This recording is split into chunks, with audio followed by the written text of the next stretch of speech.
Here's what they taught you. Salt is seasoning. A white powder. It sits on your table in a shaker you barely think about. Cheap, forgettable, everywhere. It might also be the most valuable substance in human history.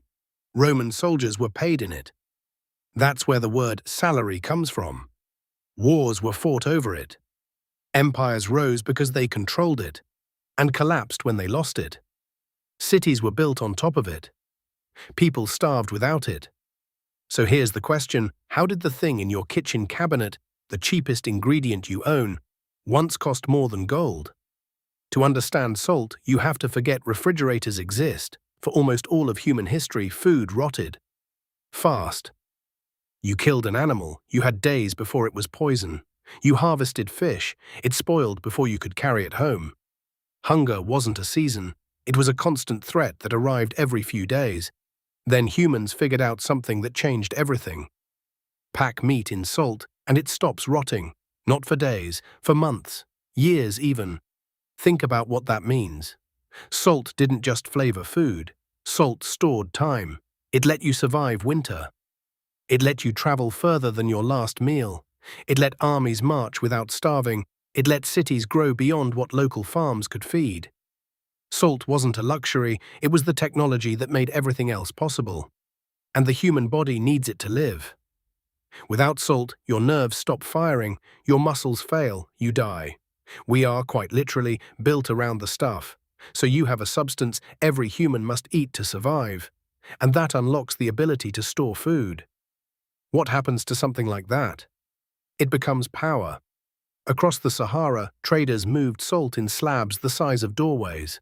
In parts of West Africa, salt was traded ounce for ounce with gold. Equal weight, a pound of white crystals for a pound of the most precious metal on earth. Why? Because gold can't keep you alive. Salt can. The Roman Empire built one of its oldest roads, the Via Salaria, the Salt Road, just to move it. Roman soldiers were sometimes paid a salt allowance. The Latin word for that payment? Salarium. That's the word sitting inside your paycheck right now. Every time you earn a salary, you're speaking the language of salt. China taxed it. Over 2,000 years ago, the Chinese state ran a salt monopoly so profitable it funded armies, walls, and dynasties. Control the salt, control the people.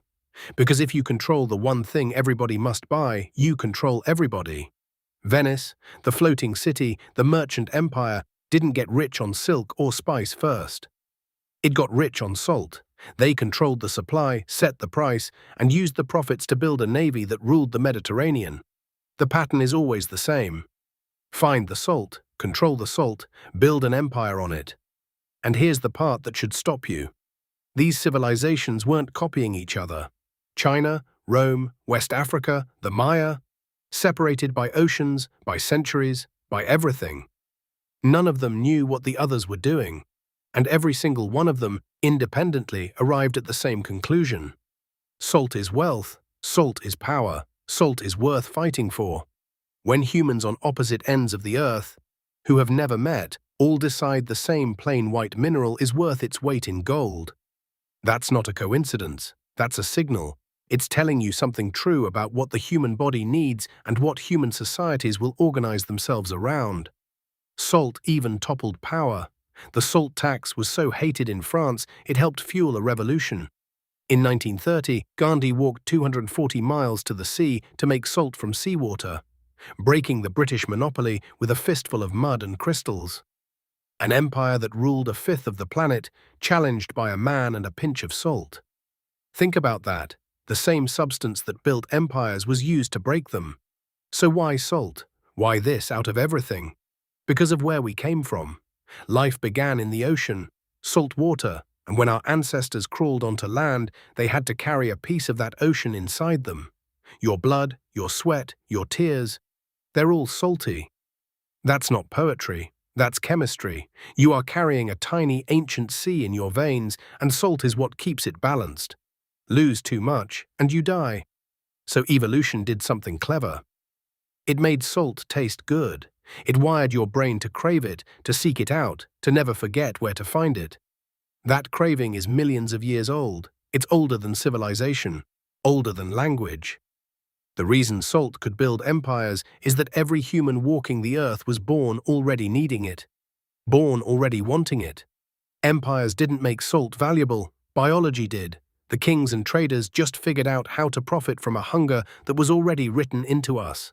So the next time you reach for the shaker, the cheap, forgettable thing on your table, remember what you're holding.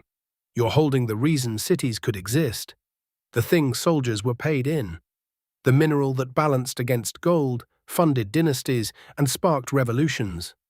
The same sea your ancestors carried out of the ocean, still sitting in your blood right now. We didn't conquer salt. We were never the ones in charge. We just spent 10,000 years organizing the entire world around a hunger we were born with, and called it progress. The shaker isn't the end of the story, it's just the latest place we've put the ocean.